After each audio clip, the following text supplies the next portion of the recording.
Vous dépensez des centaines d'euros dans du matériel dernier cri, vous passez des heures à choisir la couleur parfaite de votre leurre. Et pourtant, vous rentrez souvent sans avoir vu l'ombre d'une écaille. Et si je vous disais que le problème ne vient ni de votre canne, ni de votre moulinet, ni même du vent ou de la lune? Le vrai problème, il est littéralement au bout de vos doigts. Pensez-vous vraiment que le poisson ne sent pas l'odeur de votre café brûlant ou de votre cigarette du matin quand vous manipulez vos montages? Aujourd'hui, on va aborder un sujet qui va faire grincer des dents. On va parler d'une erreur invisible que 90% des pêcheurs font sans même s'en apercevoir. Je vous garantis qu'à la fin de cette vidéo, vous ne regarderez plus jamais votre pause café de la même manière au bord de l'eau. Alors, prêt à entendre une vérité qui dérange. Pensez-vous qu'un simple rinçage de main dans l'eau du lac suffit à tromper un carnassier? Restez avec moi, car on va démonter quelques vieilles croyances aujourd'hui. Plantons le décor. On connaît tous cette scène par cœur. Il est tôt le matin. La brume se lève à peine sur l'eau. Le silence est absolu. C'est le moment sacré du pêcheur. Pour vous réchauffer, vous sortez le thermos, vous vous servez une bonne tasse de café et pour beaucoup, vous allumez une petite cigarette en scrutant la surface de l'eau. C'est un rituel. Et c'est normal, c'est votre moment de détente. Ensuite, vous prenez votre boîte de pêche, vous sortez ce magnifique leurre souple tout neuf et vous passez 5 bonnes minutes à faire votre nœud avec application. Vous lancez et vous attendez encore. Pendant des décennies, on a cru que le poisson ne se fiait qu'à la vue ou aux vibrations. On se rassure souvent en se disant que notre grand-père fumait la pipe en pêchant et ramenait des bourriches pleines. Mais le monde de la pêche a changé. La pression de pêche a explosé. Les poissons sont devenus extrêmement méfiants. Et surtout, la science nous a prouvé à quel point le système olfactif de nos partenaires de jeu est développé. Il est temps de comprendre pourquoi faire la même chose depuis 20 ans ne fonctionne plus aujourd'hui. Imaginez précisément votre arrivée au bord de l'eau un matin d'automne. L'air est vif, vous sortez de la voiture. La première chose que vous faites, c'est de vous verser ce fameux café noir et d'allumer une cigarette pour profiter de l'instant. La fumée imprègne vos doigts, la nicotine se dépose sur votre peau, mélangée aux huiles naturelles de vos mains et aux résidus de votre boisson. À ce moment précis, vos mains sont devenues de véritables éponges à produits chimiques. Vous ne vous en rendez pas compte, car pour notre nez humain, ce sont des odeurs réconfortantes et familières. Mais dans le monde sauvage, ces odeurs n'existent tout simplement pas. Ensuite, sans même y penser, vous attrapez votre fil, vous touchez l'hameçon, vous massez presque votre leurre souple pour bien le positionner sur la tête plombée. En quelques secondes, vous venez de transférer toute cette charge chimique et odorante directement sur le piège que vous destinez aux poissons. C'est un geste tellement machinal que personne n'y prête attention, mais c'est exactement là que se joue la différence entre une journée exceptionnelle et un retour à la maison complètement bredouille. Pour bien comprendre le problème, il faut se pencher sur la nature même des leurres que nous utilisons aujourd'hui. Les leurres souples modernes ne sont pas de simples morceaux de plastique lisse et inertes. Ils sont conçus avec des matériaux extrêmement poreux. Les fabricants utilisent des silicones spécifiques, souvent gavés de sel pour modifier leur densité, ce qui les rend de véritables éponges microscopiques. Quand vous prenez ce leurre entre votre pouce et votre index jauni par la nicotine ou parfumé au café torréfié, le transfert est immédiat. Le plastique absorbe les microparticules présentes sur votre peau en une fraction de seconde. Vous avez beau le tremper dans l'eau juste après, l'odeur est emprisonnée dans la masse du leurre. Et ce n'est pas tout. Même l'action mécanique de piquer l'hameçon à travers le corps du leurre va faire pénétrer ces particules odorantes au cœur de la matière. Vous venez de créer un cocktail olfactif totalement contre nature. Le poisson, qui vit dans un environnement où la chimie de l'eau lui dicte ce qui est comestible ou dangereux, va percevoir cette anomalie bien avant de voir la couleur de votre montage. Parlons un instant de la biologie de nos adversaires à écailles.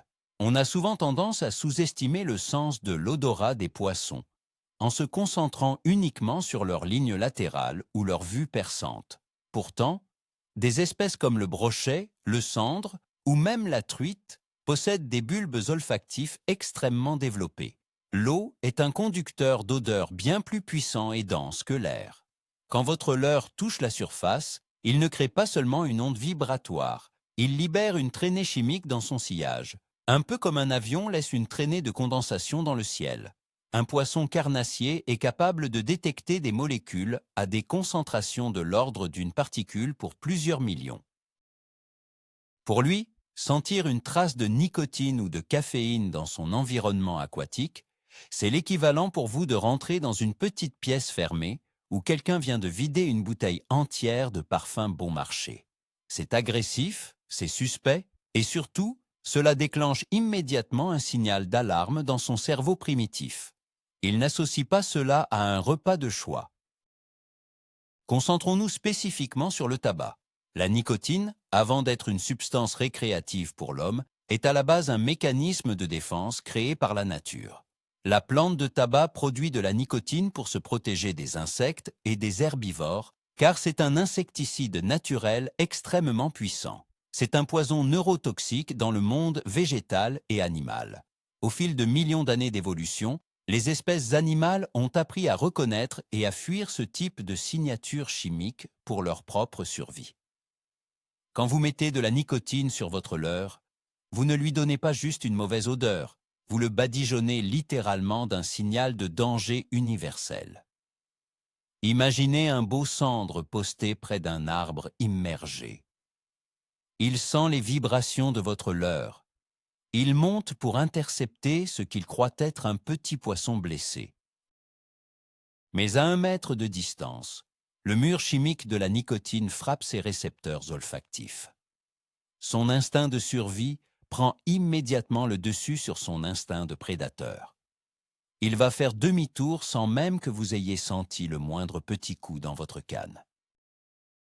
Et qu'en est-il du café? On pourrait se dire que c'est naturel, que ce sont des grains torréfiés. Pour nous, l'odeur du café chaud un matin d'hiver au bord de la rivière est un pur bonheur. Mais mettez-vous à la place du poisson. Au fond de son lac ou de sa rivière, il a l'habitude de sentir l'odeur de la vase, des écrevisses, du poisson fourrage en décomposition ou des herbiers. L'odeur puissante, âcre et brûlée d'un grain de café torréfié venu de l'autre bout du monde est une anomalie totale dans son environnement. Pire encore, les huiles essentielles contenues dans le café sont extrêmement tenaces. Elles adhèrent à vos doigts et se transfèrent sur tout ce que vous touchez, de la tresse à l'émerillon en passant par le leurre. Ces huiles vont masquer les odeurs naturelles de votre matériel ou les attractants que vous auriez pu rajouter. Au lieu de proposer une proie qui sent le poisson ou le crustacé, vous proposez un morceau de plastique qui sent le bar de quartier à 7 heures du matin. Dans un milieu aquatique où chaque détail compte pour tromper la méfiance d'un vieux prédateur, cette odeur incongrue est une véritable barrière invisible. Je vous entends déjà, derrière votre écran, préparer votre meilleur argument. Vous allez me dire dans les commentaires « Mais mon grand-père pêchait avec une cigarette au bec toute la journée. Il gardait ses leurres dans la même poche que son paquet de tabac gris et il ramenait des monstres à la maison tous les week-ends. » C'est vrai, et je ne remets pas en cause les exploits de nos aînés. Mais il faut remettre les choses dans leur contexte. Il y a 30 ou 40 ans, la densité de poissons dans nos eaux était sans commune mesure avec celle d'aujourd'hui. Surtout, la pression de pêche était minime. Les poissons n'avaient pas encore appris à associer certaines odeurs, certaines vibrations ou certains bruits à un danger mortel. Aujourd'hui, un brochet ou un black bass dans un domaine public voit passer des dizaines de leurres par semaine. Il a souvent déjà été piqué et relâché. Ce que l'on appelle l'éducation du poisson est une réalité scientifique. Les poissons d'aujourd'hui survivent parce qu'ils sont devenus paranoïaques. La moindre odeur suspecte, comme celle de vos doigts pleins de nicotine, suffit désormais à déclencher un refus catégorique. C'est un phénomène que l'on observe très souvent en action de pêche, et vous l'avez sûrement déjà vécu. Vous animez votre leurre, vous sentez que votre technique est bonne, vous pêchez la bonne cassure à la bonne profondeur. Soudain, vous ressentez une petite tape, très fine, ou pire, vous voyez un magnifique poisson suivre votre leurre jusqu'aux bottes ou jusqu'au bateau. Le regarder avec insistance, puis tourner les talons au dernier moment, en donnant un grand coup de queue. On a souvent tendance à blâmer la couleur du leurre, la taille de l'hameçon, ou même l'épaisseur du bas de ligne en fluorocarbone. On se dit qu'il a vu le fil. Mais dans de très nombreux cas, ce refus de dernière seconde est purement olfactif. Le poisson est attiré de loin par la vibration, il valide visuellement de plus près, il s'approche pour aspirer sa proie, et paf! À quelques centimètres, l'effluve toxique du tabac ou l'odeur anormale du café vient percuter ses sens. Il comprend qu'il y a une supercherie. Si vous aviez eu les mains parfaitement neutres ce jour-là, je peux vous garantir que ce suivi se serait transformé en une attaque franche et massive. Il ne faut pas croire que le problème se limite uniquement aux leurres souples. Les adeptes de la pêche aux leurres dures, comme les poissons nageurs, les cuillères ou les spinnerbait, pensent souvent être à l'abri parce que le plastique dur ou le métal n'absorbe pas les odeurs de la même manière. C'est une fausse sécurité. Réfléchissez au nombre de manipulations que nécessite un leurre dur. Vous devez l'attacher à l'agrafe. Vous le prenez souvent à pleine main pour le dégager d'une branche ou pour vérifier le piquant des hameçons triples. Les anneaux brisés, les interstices au niveau des œillets et les micro-rayures sur le vernis du leurre sont autant de petits refuges où les huiles de votre peau, chargées de nicotine ou de caféine, vont venir se loger. L'eau ne lavera pas ces huiles, car l'huile et l'eau ne se mélangent pas. Votre poisson nageur aura beau avoir la nage la plus réaliste du monde, il traînera derrière lui une subtile piste chimique repoussante. Le métal des hameçons, en particulier, retient très bien les résidus organiques invisibles à l'œil nu. Une autre erreur extrêmement courante consiste à croire qu'un petit rinçage rapide des mains dans l'eau du plan d'eau suffit à régler le problème. On voit beaucoup de pêcheurs finir leur cigarette, plonger le bout de leurs doigts dans l'eau glacée du lac pendant 3 secondes, les essuyer sur leurs pantalons et penser qu'ils sont prêts à monter leur ligne. Scientifiquement parlant, cela ne sert absolument à rien. Les résidus de goudron, de nicotine et les huiles torréfiées du café sont hydrophobes. L'eau froide ne les dissout pas, elle ne fait que glisser dessus. C'est comme essayer de nettoyer une poêle pleine de graisse de cuisson avec un simple filet d'eau froide sans aucun détergent. La graisse reste collée. Vos mains sentent peut-être moins fort pour votre propre nez, mais pour le système olfactif redoutable d'un poisson carnassier, la signature chimique est toujours présente et parfaitement détectable. Pour enlever ces substances, il faudrait une action mécanique forte ou des produits spécifiques, ce que l'on n'a pas forcément sous la main, en pleine nature. Mais attention, le café et le tabac ne sont pas les seuls coupables de vos sessions catastrophiques. Si on élargit un peu le spectre, pensez à tout ce que vous mettez sur vos mains pendant une journée de pêche estivale. La crème solaire pour éviter les coups de soleil, le spray anti-moustique chargé en produits chimiques ultra puissants pour repousser les insectes, ou même le gras du sandwich au saucisson avalé à midi. Tous ces éléments créent un cocktail chimique d'une violence inouïe pour l'environnement aquatique. Le produit anti-moustique, par exemple, contient souvent un répulsif très fort. Si vous en vaporisez sur vos mains avant de pétrir votre leurre souple, vous le transformez littéralement en un repoussoir à poissons. Vous accumulez toutes ces couches de pollution olfactive au fil des heures. Plus la journée avance, plus vos mains sont contaminées et plus vous manipulez vos montages. C'est souvent pour cela que certains pêcheurs commencent très bien leur journée aux aurores, avant de ne plus rien toucher du tout l'après-midi, alors que les conditions météo n'ont pas changé. Ce qui est tragique dans cette situation, c'est le cercle vicieux dans lequel le pêcheur s'enferme lui-même. Vous lancez pendant 1 heure, vous n'avez aucune touche. Que faites-vous? Par réflexe, vous changez de leurre. Vous ouvrez votre boîte, vous fouillez parmi vos affaires avec vos mains qui sentent le tabac. Vous sortez une nouvelle couleur, vous refaites un nœud et vous relancez. Le résultat est le même. Alors vous changez encore et encore. Ce que vous êtes en train de faire en réalité, c'est de contaminer consciencieusement l'intégralité du contenu de votre boîte de pêche. À chaque changement de montage, vous ajoutez une nouvelle couche d'odeur indésirable sur un leurre neuf. Vous pensez chercher la solution en variant les couleurs et les vibrations, mais vous répétez continuellement la même erreur fatale. C'est le syndrome classique du pêcheur qui finit par s'asseoir sur sa glacière, complètement dépité, en affirmant haut et fort qu'il n'y a plus de poissons dans ce foutu lac, alors que les poissons sont bien là, mais qu'il refuse systématiquement ses offrandes parfumées.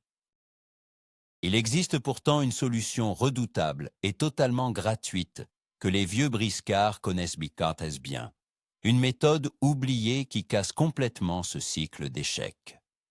Au lieu d'essayer de laver vos mains dans l'eau ou avec des lingettes chimiques parfumées au citron qui feraient encore plus de dégâts, utilisez ce que la nature vous offre sur place. Prenez une poignée de vase, de sable humide ou d'herbe sur la berge et frottez vigoureusement vos mains avec pendant une bonne minute. La terre agit comme un abrasif naturel qui va détruire mécaniquement les huiles de nicotine ou de crème solaire. Surtout, la vase ou la végétation locale va imprégner vos mains de l'odeur naturelle du plan d'eau. Vous allez neutraliser votre pH humain et camoufler vos odeurs chimiques derrière une signature olfactive que le poisson connaît, accepte et considère comme totalement sécurisante. C'est un petit geste tout simple. Ça salit un peu sous les ongles, je vous l'accorde. Mais ça peut radicalement transformer votre nombre de touches dans une journée difficile. Beaucoup de pêcheurs tentent de contourner le problème en utilisant des attractants du commerce. Ils achètent des tubes de gel parfumés à l'ail, à l'anis ou au jus d'écrevisse et ils en tartinent copieusement leur leurre souple en espérant faire des miracles. Mais là encore, on fait fausse route si la base du problème n'est pas réglée. Mettre du gel à l'écrevisse par-dessus une couche de résidus de tabac, ce n'est pas annuler la mauvaise odeur, c'est simplement créer une nouvelle odeur encore plus étrange. Imaginez que vous mettiez un parfum de luxe par-dessus des vêtements de sport sales, le résultat final est souvent pire que le problème initial. Le nez fin du carnassier est parfaitement capable de dissocier les différentes molécules. Il sentira l'écrevisse, certes, mais il percevra aussi clairement l'alerte chimique de la nicotine juste en dessous.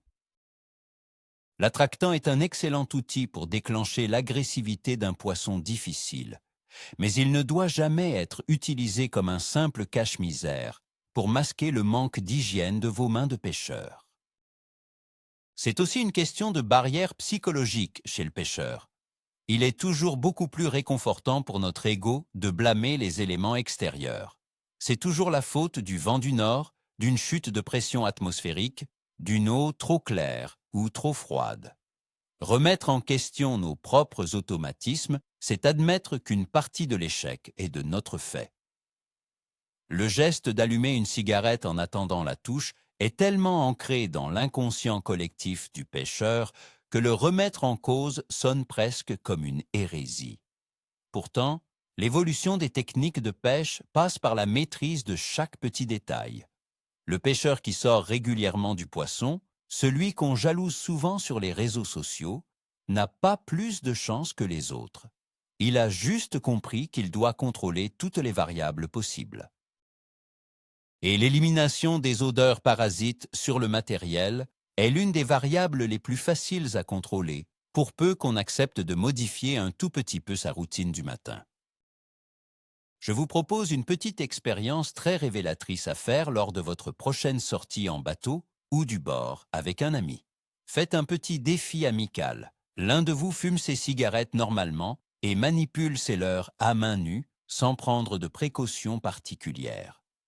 L'autre s'interdit formellement de fumer ou de toucher à de la nourriture avant de manipuler ses lignes, et prend soin de se frotter les mains avec de la terre du bord. Pêchez les mêmes postes avec exactement les mêmes leurres et les mêmes grammages. Je peux vous assurer d'expérience que la différence au bout de quelques heures est souvent flagrante. Celui qui a les mains neutres va concrétiser des petites touches timides, quand l'autre ne sentira que des suivis avortés. Ce genre de test grandeur nature vaut toutes les explications du monde. C'est en voyant son binôme enchaîner les captures avec le même matériel que l'on prend soudainement conscience de l'impact colossal de notre propre odeur sur le comportement alimentaire des poissons carnassiers. Pour ceux qui ne veulent vraiment pas sacrifier leur pause café ou leur cigarette au bord de l'eau, il existe une stratégie d'anticipation. Le secret réside dans la préparation à la maison. L'idée est de minimiser au maximum le contact de vos doigts avec le matériel en action de pêche. Préparez vos montages, vos bas de ligne en fluorocarbone et fixez vos leurres souples sur leur tête plombée tranquillement chez vous, la veille, avec les mains propres. Mettez-les dans une boîte prête à l'emploi. Une fois sur le bateau, quand vous avez besoin de changer de leurre, ne le prenez pas à pleine main. Utilisez une petite pince à bec pour l'extraire de la boîte et l'accrocher à votre agrafe. Moins vous aurez de contact direct entre votre peau contaminée et le plastique, moins vous transférerez de mauvaises odeurs. C'est une discipline qui demande un peu d'organisation au départ, mais qui permet de concilier votre plaisir personnel et le respect des règles fondamentales de la furtivité olfactive. Il est également important de noter que toutes les espèces de poissons ne réagissent pas avec la même intensité à cette pollution olfactive. Le brochet, par exemple, lorsqu'il est dans une phase d'agressivité territoriale extrême, peut frapper un leurre par pur réflexe, même s'il sent mauvais. Son attaque est tellement fulgurante que l'odeur n'a pas le temps d'agir comme un frein. En revanche, si vous pêchez des poissons plus tatillons ou qui prennent le temps d'analyser leur proie, comme le black bass, le sandre en pêche verticale, ou pire encore, le silure, la sanction est immédiate. Le silure a une vue très médiocre. Son monde est quasi exclusivement vibratoire et olfactif. Ses barbillons sont des radars chimiques d'une précision diabolique. Lui présenter un leurre qui empeste le tabac froid ou le café de la veille, c'est comme agiter un panneau d'interdiction de stationner devant lui. Les salmonidés, comme la truite sauvage, dans des eaux claires et cristallines, fuiront également à la moindre trace de chimie humaine. Mais que faire de vos vieilles boîtes remplies de leurres qui ont potentiellement été manipulées avec des mains sales au fil des saisons? Ne les jetez pas, ils sont encore sauvables. Il suffit de leur faire prendre un bon bain purificateur. De temps en temps, prenez l'habitude de vider vos boîtes et de laver vos leurres souples dans une bassine d'eau tiède avec un savon le plus neutre possible, comme du savon de Marseille sans parfum ajouté. Vous serez surpris de voir la couleur de l'eau après un bon brassage. Rincez-les ensuite abondamment à l'eau claire et laissez-les sécher à l'air libre, loin de toute source d'odeur forte. Une fois propres, vous pouvez les replacer dans des sachets hermétiques en y ajoutant quelques gouttes d'un véritable attractant naturel, juste pour réimprégner la matière poreuse de manière positive. Cette petite maintenance de fin de saison peut littéralement donner une seconde vie à des leurres que vous pensiez devenus inefficaces et maudits. En fin de compte, la pêche est un immense puzzle où chaque petite pièce doit s'emboîter parfaitement. La localisation du poisson, l'approche silencieuse, le choix de la vibration, l'épaisseur du fil et la présentation olfactive. Si vous laissez ne serait-ce qu'une seule de ces pièces de travers, le puzzle entier s'effondre. Prendre conscience de l'impact de nos odeurs quotidiennes, c'est franchir un cap majeur dans notre progression de pêcheur. C'est passer d'un pêcheur passif, qui subit les événements et s'en remet à la chance, à un pêcheur traqueur, prédateur lui-même, qui ne laisse rien au hasard. La nature est impitoyable et ne fait aucun cadeau. Si vous voulez tromper un animal sauvage dans son propre élément, vous devez apprendre à effacer au maximum votre présence humaine, et cela passe indéniablement par ce que vous laissez comme trace invisible au bout de votre ligne. Alors, la prochaine fois que vous arrivez au bord de l'eau, dans ce petit matin brumeux et silencieux, prenez une grande inspiration. Appréciez le moment, bien sûr, prenez votre café, fumez votre cigarette si c'est votre plaisir. Mais gardez toujours en tête cette fameuse barrière invisible entre votre confort humain et le monde aquatique. Soyez méthodique, isolez vos mauvaises odeurs de votre matériel. Lavez-vous les mains avec les éléments de la nature avant d'entrer en action. Vous vous rendrez très vite compte que la chance n'a pas grand-chose à voir avec vos résultats. L'attention aux détails que les autres négligent fera toujours la différence sur le long terme. En effaçant la signature chimique du café et du tabac de vos montages, vous allez redécouvrir le vrai potentiel de vos leurres et, surtout, vous allez transformer ces suivis frustrants en attaques franches. Pour résumer, la dure vérité, c'est que la couleur de votre leurre importe bien moins que l'odeur de vos doigts au moment où vous l'avez accroché. Le transfert des huiles de nicotine et de caféine crée un répulsif chimique puissant qui déclenche un instinct de fuite chez les prédateurs aquatiques. C'est le détail inattendu, la variable cachée qui explique pourquoi tant de pêcheurs rentrent bredouilles sans comprendre leur erreur. En adoptant simplement l'astuce de la vase ou en préparant vos montages à l'avance, vous reprenez le contrôle total de votre pêche. Si cette vidéo vous a ouvert les yeux ou vous a fait remettre en question vos vieilles habitudes, n'hésitez pas à vous abonner à la chaîne pour découvrir d'autres vérités qui dérangent sur notre passion. Pensez à mettre un gros pouce bleu pour soutenir notre travail.